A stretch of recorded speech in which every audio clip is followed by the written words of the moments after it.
Hi, my name is John Kingsbury. Thank you to the committee for hearing this bill. I've been an authorized medical cannabis patient since 2009. After exhausting all other therapies, I carry two cannabis authorizations for two different qualifying conditions written by two board certified physicians who've been treating me for nearly 20 years each. By the spirit and the letter of the law, I am a qualified patient. Prior to 2009, my use of cannabis was rare. And yet, even with those credentials, Washington state law begins with the assumption that I may be a criminal and I'm not entitled to protection from arrest, even if there is no evidence that I'm violating the law. Let's be clear, arrests of qualifying patients who are not breaking the law does still happen. Here's what that looks like. For some reason, a law enforcement officer comes in contact with an authorized patient. The patient shows the officer their paperwork as required. The officer checks the garden and the number of plants matches the paperwork.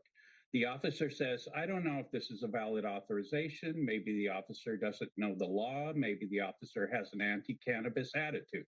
The patient's garden may be dismantled and seized. Sometimes patients are arrested or given notices to appear. This does still happen today. Even when these cases are not prosecuted because there was no crime, by then, these people who tried to follow the law have had their lives turned upside down. What this bill says is if a properly authorized patient is showing no obvious signs of violating the law, then they cannot be arrested, period. What this bill would not do is to change any of the requirements or laws around what following the law requires. If, on the other hand, a patient is holding an authorization that says he or she can hold 4 plants and they're growing 5, this bill would do nothing to protect him or her.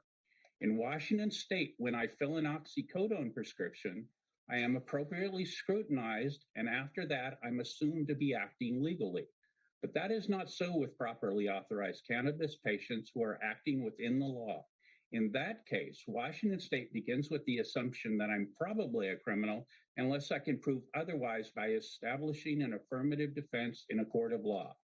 While this lack of legal protection afforded to patients may have seemed to make sense during 2015, by 2023, it not only leaves people like me in an unnecessary state of legal vulnerability, it is counterproductive in that it causes us to mistrust the state and to avoid engaging with the regulated system, even though we are well qualified. As a matter of public policy, I think this is counterproductive and mean spirited.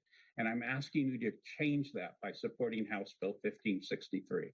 Thank you. Thank you very much, John.